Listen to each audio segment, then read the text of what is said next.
There was blood everywhere. It was like cleaning up a murder scene, except I was cleaning up my own blood. I scrubbed the floors with bleach, but you can still see my blood stain in places. I kept my prayer book as a reminder of the day when the police barged into my home. To them, I'm just a divorced father whose life isn't worth anything. But somebody up there still thinks I have a purpose in this world.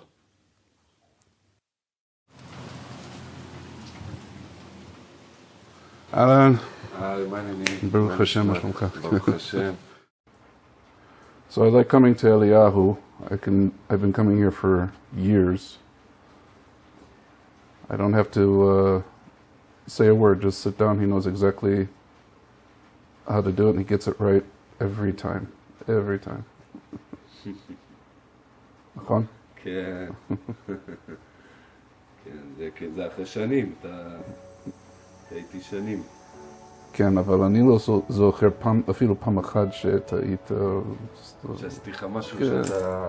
כן, תמיד זה אותו... כן. מה שאתה אוהב, נכון.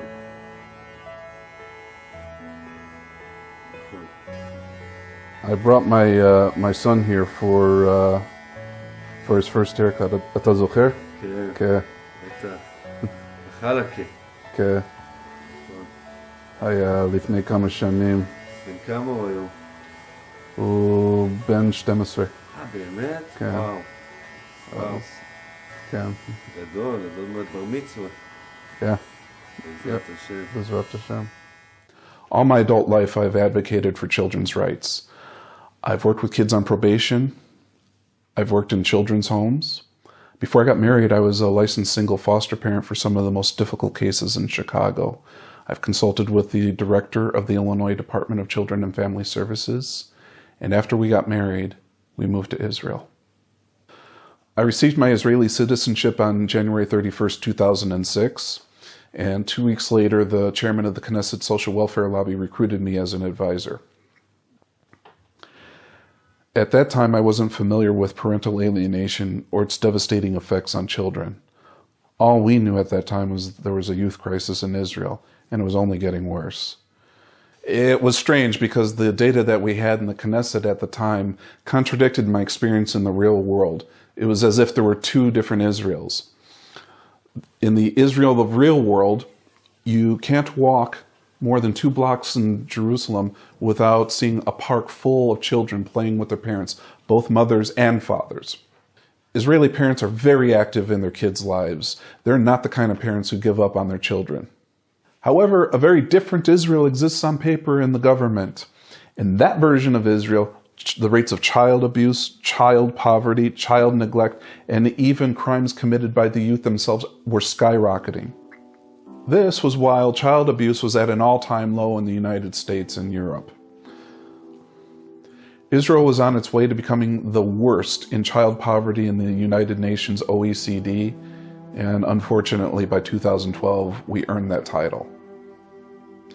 And the more money we would raise to address this youth crisis, the worse the problem would get. And I'm trying to find the Ministry of Welfare's budget to see how much resources they're putting into addressing parental alienation. Do you know where to find their annual budget? Listen, I've been doing it for years. Actually fighting the welfare and everything for revealing information. And I can tell you that in all the years that I've been searching for information, including in one committee in the Knesset, well, you can't find any information. The only way is actually looking into other people's reports. Yeah, but what about their annual report of how they spend the money that they receive? But they don't have any report. They never reveal it. For all the resources we had at our disposal, nobody on the Knesset Social Welfare Lobby had a clue that the root cause of all this was parental alienation. Since I didn't know about parental alienation, I needed to consult with an expert. So what is that? The parental alienation syndrome is found where one parent consistently denigrates the other and works to brainwash the children against the denigrated parent. The parental alienation syndrome is properly described where this campaign of denigration by one parent against the other takes root in the child, and the child then denigrates the other parent with criticisms that are unjustified or exaggerated. Often we find the child is fearful of expressing love for the hated parent for fear that it will be displeasing to the loved parent. This process can cause complaints that can start out as minor, but when the child custody battle becomes ferocious, the small complaints can escalate into accusations of abuse. You'd be amazed at the gullibility of people who believe that a father, for 12 years, with no prior molestation accusation, would molest his daughter a week before a custody hearing. In order to understand parental alienation, one must understand the motivation of the alienating parent. It is not love for their children, but revenge against their ex-spouse that motivates alienators in these circumstances. If the alienating parent really loved their children, they would realize that having a healthy relationship with both parents is what is in the best interest of the child. Nobody really knows about parental alienation until it hits home. In my case, it caught me off guard when I filed for divorce. Now, divorce is taboo in my family. I'm one of the only people in my family's history to file for divorce, so it wasn't a decision that I made lightly.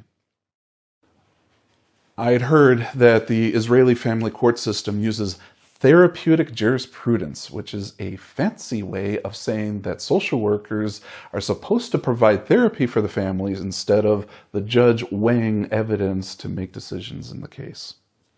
The concept sounded great to me. Instead of the most important decisions in my family being based on who has the best lawyer, we could instead have a licensed therapist counsel us through our marital problems and perhaps even avoid divorce altogether. My case was assigned to Philip Marcus, who was the vice president of the family court in Jerusalem and one of its architects. I didn't know it at the time, but he published a thesis arguing that parental obligations need to replace parental rights. He infused this mindset into the family court and its social services. He quotes a psalm about God as a father to the fatherless to equate the judge to God as a representative of the state who replaces the father as a parent. Now, the reason such a mindset is dangerous for any democracy is those rights have to go somewhere, and that somewhere is the government. And this is fundamentally contrary to the Human Rights Act and the Hague Conventions that Israel has signed.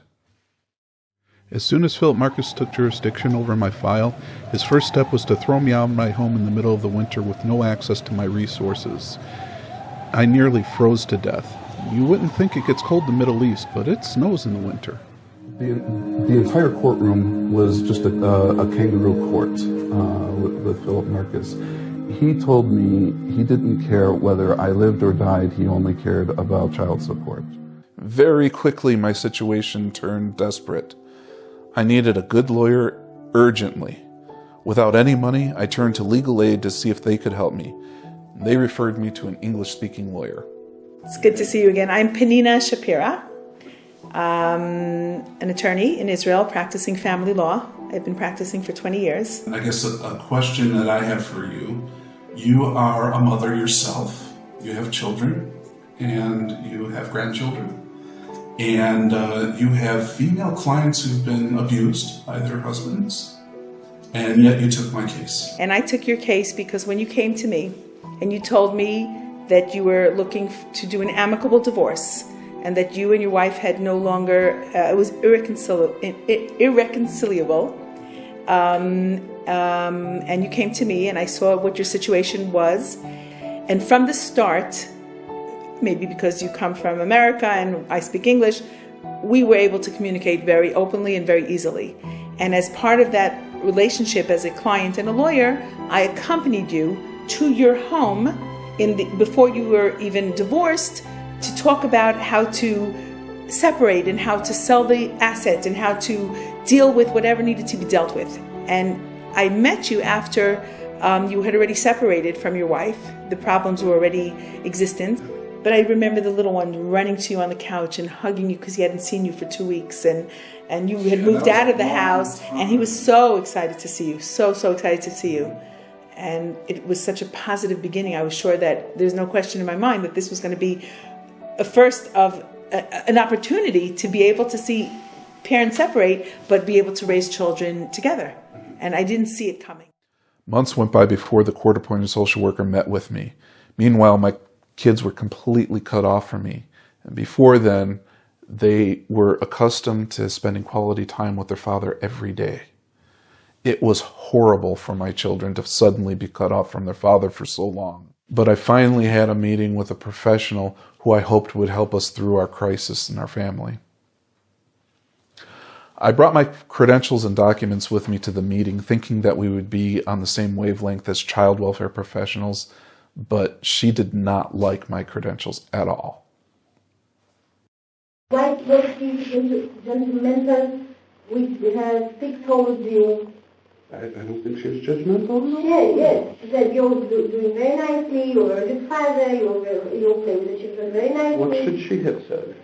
You, as you saw in the deliberation, you are very intelligent. Yes.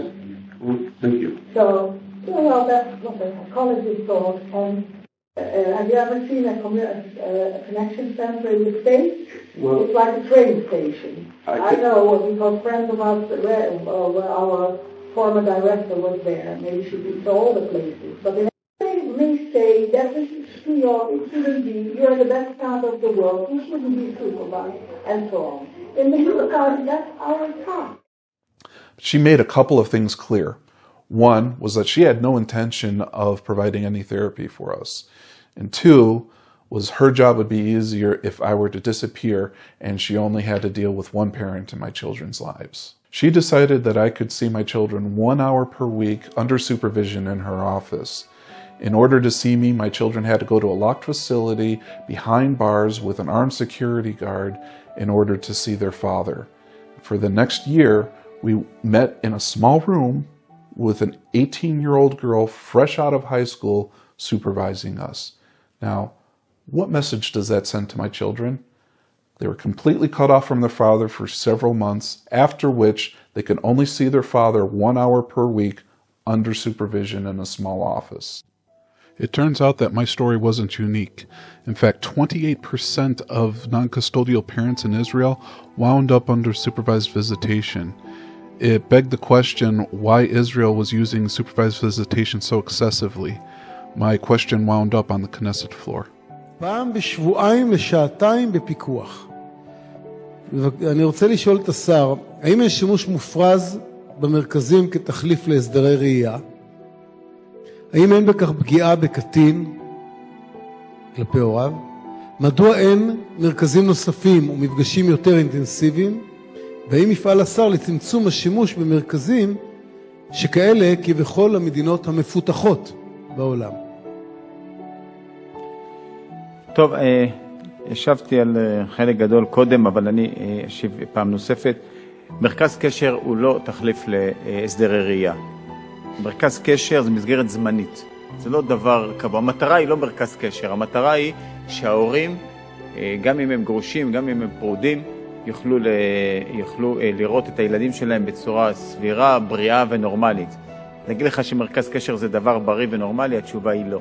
אבל אם לא מרכזי קשר בנסיבות בוא נאמר המורכבות האלה, יכול להיות שבכלל הילדים לא רואים את ההורים שלהם. אין ספק שזה לא נוח, ואני מבין שאם אדם גר בבאר שבע ומרכז הקשר נמצא בחיפה, והוא עובד והוא צריך לנסוע 4 שעות כל כיוון כדי לפגוש את הילד 2 או 3, זה קשה, לפעמים ההורים מוותרים על זה, וזה לא טוב לאף אחד. וכולנו מתפללים שכל מי שגם ירצה להתגרש ושיהיה הכל בסדר, ואז אפשר לוותר על המרכזי קשר האלה.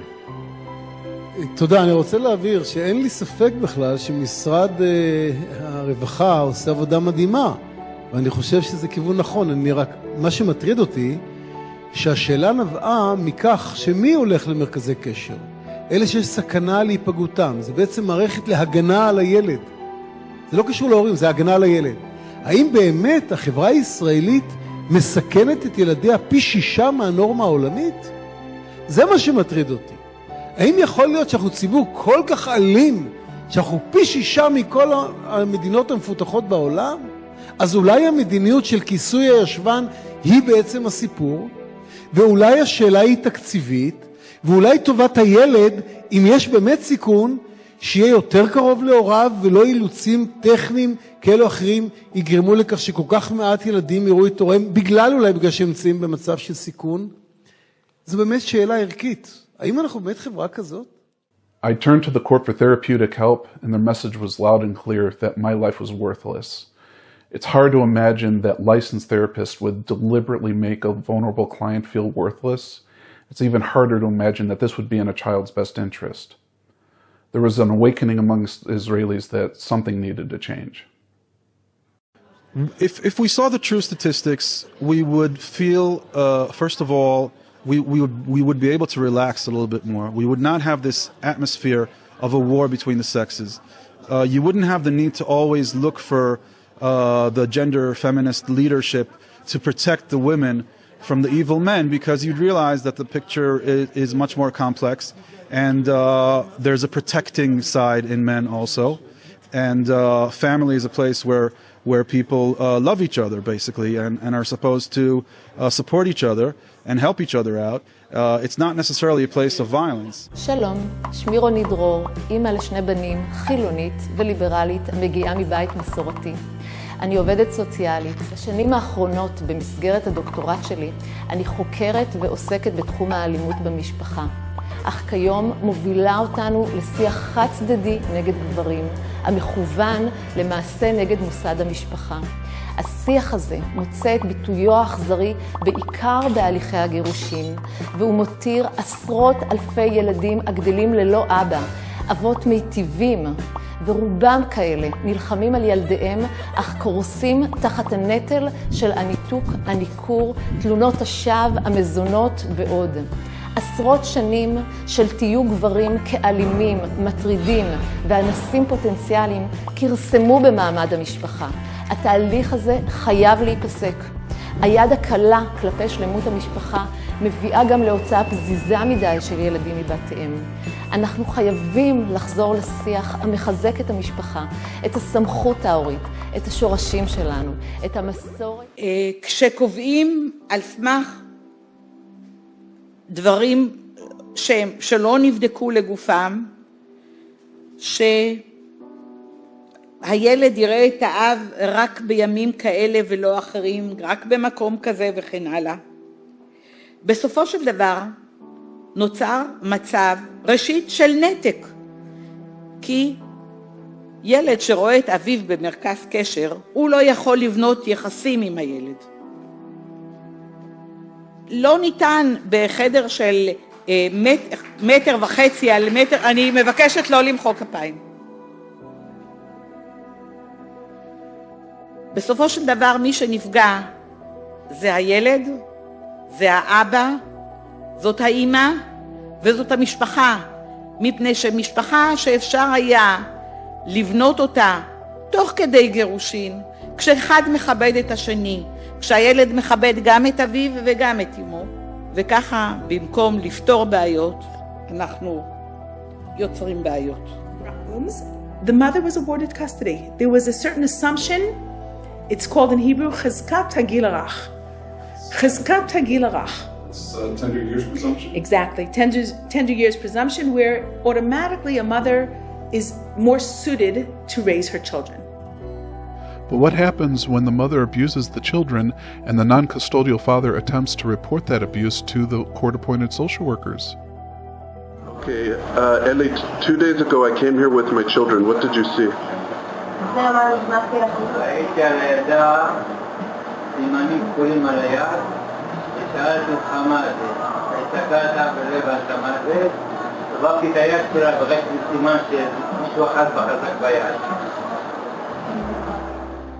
Who did that? Ima. Ima did that? I'm recording myself informing you of this. No. Yeah. You don't. You have an obligation to investigate this. Okay. Well, I'm recording that you're refusing to investigate anything. Still, my own situation was as oppressive as ever. I knew I needed guidance and fast. Some friends recommended a social worker who had worked for the Jewish Agency to provide counseling for families in crisis. Okay, I'm Sharon Spira. I'm a certified social worker both in the United States and in Israel. I was director of Parenting Center. I was director of Jewish Continuity. I had a variety of positions in the Jewish Community Center world. I also did Hebrew language intakes for a subcontract for public education system for children and families in need of additional help, exhibiting problems in the school system. And we met in 2009. Okay, that's over a decade ago, I know that. Right. How did that happen? How did we meet? I was running a support group for single fathers at one point that you were a member of, and after that you had approached me and said that you were mandated to seek some parental education with a social worker, and that's where our relationship began in terms of the professional dynamics of parental education in terms of being a single father. There was never a question for me that you were not a danger to your children. I think, unfortunately, in many cases, there is not an equal approach towards the mother and the father, at least in this country. Again, I'm not an expert on it, but it's not. I've seen too many cases to tell me that that is the case. And it was about convincing the system that, in fact, you could be a good father to your children. And I believe that over time we demonstrated that in many, many different ways within the school system, outside of the school system, in all kinds of ways and shapes.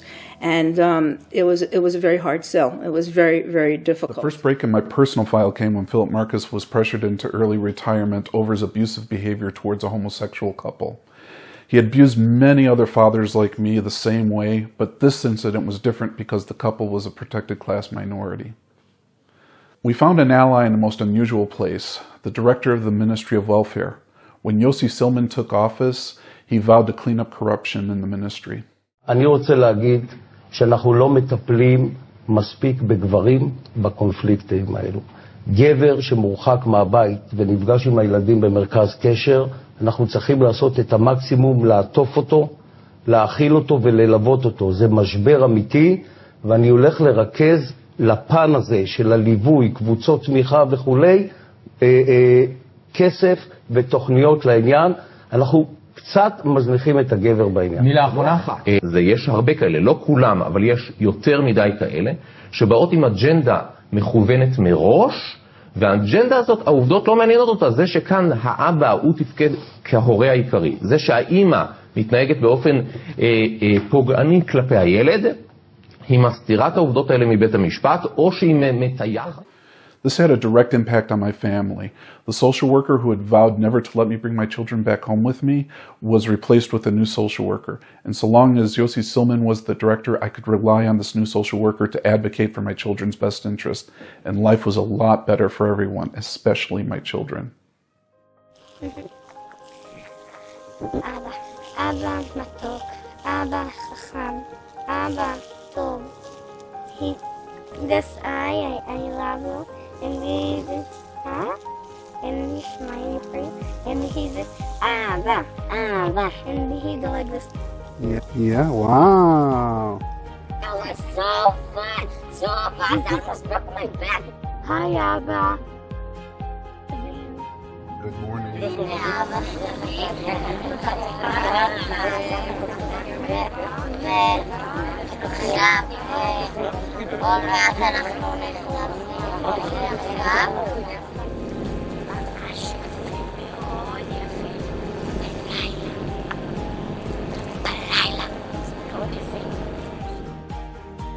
I returned to university to study degrees in sociology and organizational psychology, researching parental alienation in Israel. A court-appointed guardian's office hired me to handle some of the most difficult cases in Jerusalem. It was ironic. The same court that prevented me from raising my own children entrusted me to handle cases that involved people suffering from acute mental illnesses. However, everything changed when Yossi Silman went public with his findings of corruption in the Ministry of Welfare. יש כ10,000 ילדים מחוץ לביתם במוסדות רווחה, או במשפחות אומנה, או בפנימיות. אני טנטטיבית אומר לך שאפשר לצמצם את זה ב-50%.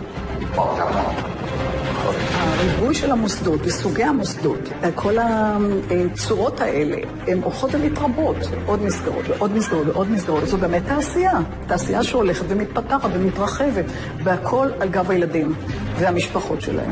מה שאתה צריך לבדוק זה אם מספר הילדים עלה או מספר הילדים מצטמצם. אתה בודק את התקציב, אתה לא בודק את מספר הילדים. אני מדבר על מספר הילדים שלא מצטמצם, הוא תמיד נשאר סביב 10,000. הוא נשאר, לא, אתה עוד פעם תגיד 10,000 ואני אתן מספר אחר. המספר שאנחנו רוצה שאני אראה לך? כן. המועצה הלאומית לשלום הילד, בסדר? שנת 2014. סך הכל ילדים בהשמה חוץ-ביתית, תראי למעלה.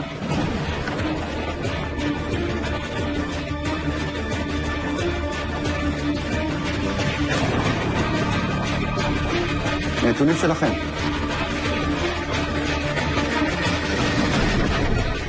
זה לא הנתון שאני מכירה. Chaim Katz fired Josie Silman for going public with this information. Since then, the Ministry of Welfare doubled the number of children removed from their homes. They implemented more costly policies that forced non-custodial parents to jump through even more bureaucratic hoops to file any requests in court. This involved sometimes waiting for months on arbitration with additional social workers besides the ones who were already appointed by the court. In the post-Silman era, the Ministry of Welfare successfully petitioned the Finance Committee to increase their annual budget from $500 million per year to over $3.5 billion per year. By comparison, the Illinois Department of Children and Family Services, with a population nearly double that of Israel, operates on an annual budget of $1.2 billion per year. In other words, Israel's welfare budget is 4 times higher than that of the United States or Europe. Yet parental alienation has only gotten worse each time Israel increases the welfare budget. That's because these costly programs are more unnatural and more restrictive for children, and that is a recipe for parental alienation. As soon as Josie Silman was fired, the social worker canceled our visits altogether. I was back to square one. It took my lawyer several months to petition a new judge to restore a visitation schedule. However, it was too little too late.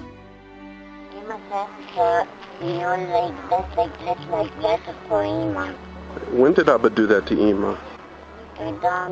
Whenever my children were with me during those last few months, my ex would stalk us and attack me in front of the children.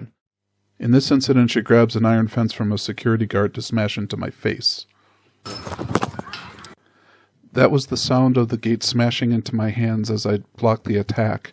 My left hand had a book in it, and my right hand had the camera in it. Don't turn violent. Don't turn violent. Notice how she used both of her hands, and on recoil her elbow smashed into my child's head. And though she injured my hands, I'm glad she didn't injure my face. So are there situations where the man attempts to file a police complaint? They clearly can't. I had a man who came to court with a wound in his leg from a knife, a kitchen knife. And the judge asked him to leave the house. And when he said, "But she stabbed me," the judge said, "I can't have her walking the streets. You'll have to find somewhere to go." Clearly, it is not a balance. Okay. So filing with the police is not an answer for the man who's being abused, generally speaking. So in Tel Aviv, there is this judge who has introduced this policy that says that allows the alienated parent to approach the court, fill out a form. They actually even provide a form for them to fill out that says that they're being alienated, parental alienation. And then it is the obligation of the custodial parent to explain that the non-custodial parent is actually a danger to the child. And so in other words, they put the ball in the court of the custodial parent to prove that the non-custodial parent is dangerous. And if not, it's problematic. The solution is a partial solution. Mm-hmm. It does make the alienating parent responsible, for their action and put some of the burden of proof on them. And what is it that's gone wrong that makes you behave this way? And why are the children so unhappy and don't want to see their parent? But then I think what will result is that the person who is alienated will have to defend himself against the allegations. So it's only a partial solution. I think it has to go together with other remedies. Such as? Such as sanctions, monetary sanctions. It's not fair. It's not fair that the father or mother is a bank to produce money on call every month or has a fear of being jailed.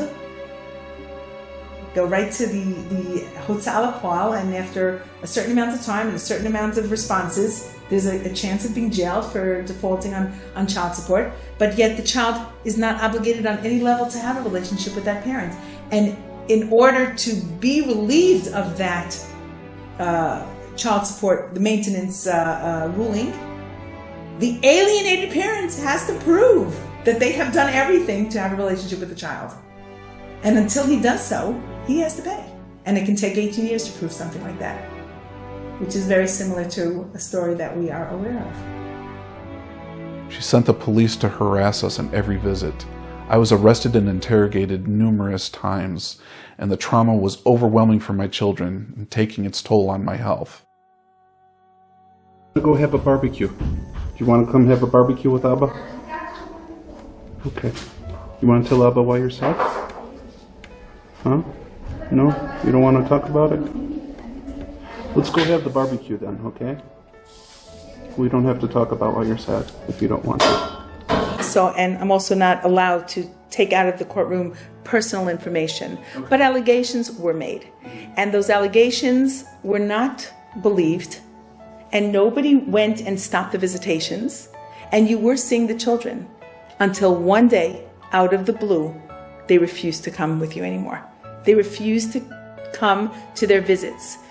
It was one child, then it was two children, and then it became three children who refused to come. And when you'd go, when you were supposed to go to their schools and to their camps, because it was summertime, to pick them up, they would turn and run to their mother who was waiting there, watching to make sure they wouldn't go with you.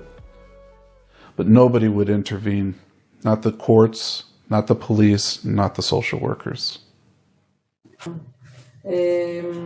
אוקיי, ובעצם אתה אומר שאם הולכים לחידוש קשר ואם מגדירים את זה ניקור הורי, אוקיי? אז חשוב שאלה יהיו... זה בטח שזה... זה להגדרתך. לא, זה 100% מתאים לסיבה הזאת, כולל תלונות שקר. כל פעם שילדים הגיעו לביקורים איתי, שלחה המשטרה אלינו. כל פעם שזה קרה, פניתי לא עשתה כלום. אז אחרי כמה שנים זה ייקח לילדים שאין כוח. היא קראה את החוק. היא לא קשורה לזה. אוקיי. היא שופטת. היא שופטת. איך שופטת לא מבינה את החוק? היא מבינה את החוק, אבל זה לא האיש שטיפלה בזה. בסדר, אוקיי, יאללה. תיכנס לאתר בתי המשפט, תראה. לפי חוק אתם טועים. וכשביקשתי שיגישו לי את המסמכים והפרוטוקולים של הדיונים של הוועדות שבהן הם ישבו, אז נאמר לי שזה חסוי. אמרתי להם, בסדר, חסוי, אבל אני רוצה לראות את זה, יותר מזה. כשפקידות הסעד נחקרו על התזכירים שלהם, התגלו סתירות שאני לא רוצה עכשיו להתחיל ולפרט כי הזמן קצר. הסתבר שגם כשהחלטתי שלא להפסיק את הביקורים, הדברים שלי נשארו אות מתה והם המשיכו בדרך שלהם. It's heartbreaking for me to see that your children are growing up and they have no relationship with you after everything you have tried and attempted to do to be a good father. And I'll repeat that as many times as I can because it's the truth. That's the truth. And this was the last time you've seen her?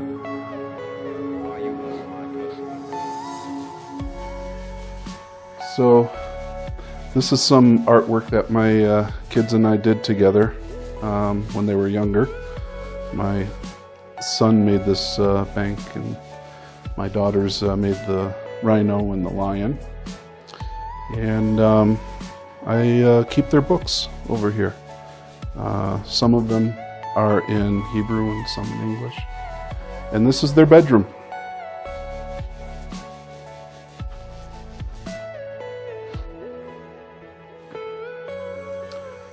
I still have their room ready for them whenever they come. I have all of their things in here. I haven't seen my children for several years now, but my home is always open to them. And anytime they want to come, they can come and be here with me anytime. Very sadly, you've had no contact with your children whatsoever, and not only that, but you've been closed out of even receiving information about your children from school systems, from doctors, and from other places that a parent should be getting information about their children from. So how can I help you? I just found out that my daughter is in the school and nobody... What grade is this? The 7th grade. Isn't she here already by Scruff? Yeah, without my knowledge or consent. You have a daughter who's registered here or not registered here? I don't understand. Well, I was never invited to this vada, which is illegal. Are you divorced? Yes. What is your name? My name is Weiskopf. Oh, how did you get into school? He wants this piece of paper in the show where I let him in. Okay, I understand there's a tzav and you're not supposed to be here. Really? Who told you that? I'm not sure. How can we help? And you told me yesterday that somebody had told you that there's a restraining order. I can't come to the school. Yeah, no, but I checked it. That is not correct. Okay. הבנתי שיש צו הרחקה לילד. מי אמר לך? לא יודעת, ככה שמעתי, אני לא יודעת. יש לך צו הרחקה ממנו? מה פתאום? אז אני מה לא יודעת. פתאום? רק שנייה, אבא של וייסקופ. רוצה להישאר איתך.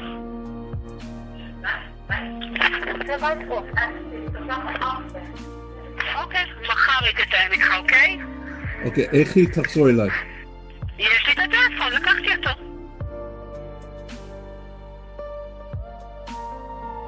Even after they knew they were being manipulated into alienating my children from their father, the staff gave authority to my ex to be the one-sided and exclusive judge, jury, and executioner.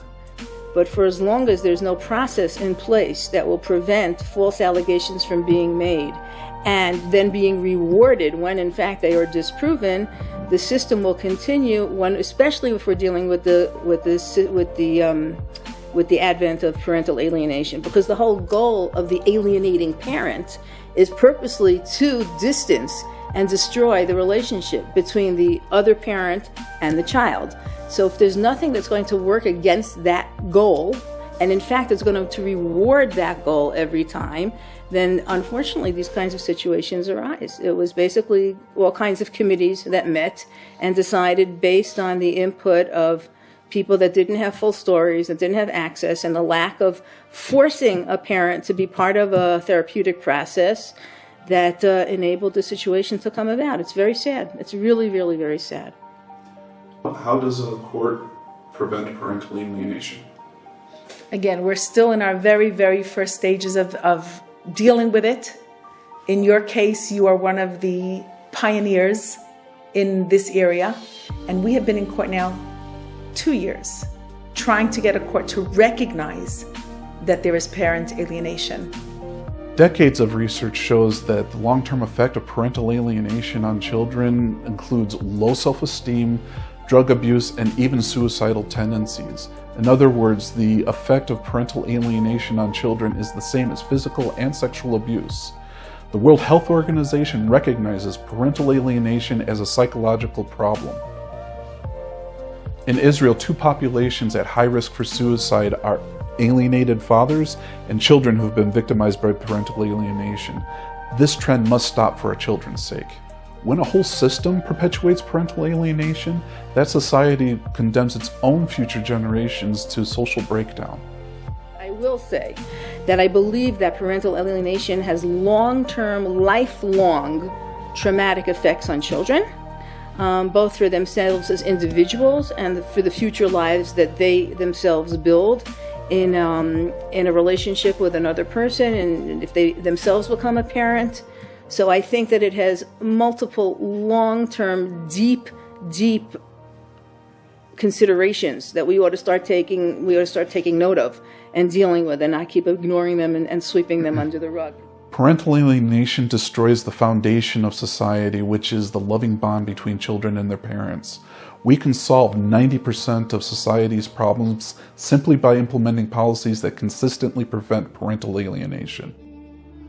I believe that Israelis are the best parents in the world. Therefore, there's no excuse why Israel can't be #1 in the world for child welfare. I'm calling on Israelis to lead the way to form an international lobby on parental alienation, calling on court systems all over the world to implement consistent policies that prevent parental alienation. We're forming an international lobby right here in Jerusalem on parental alienation. Anyone, anywhere in the world is invited to come and join our movement. You can come to our website and sign up, where we will have updates consistently on the latest data on parental alienation.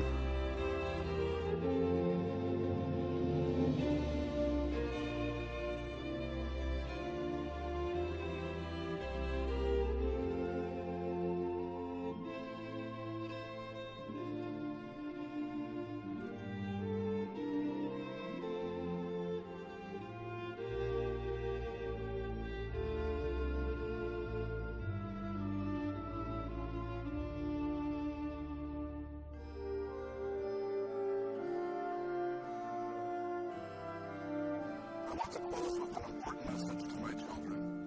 No matter whatever happens,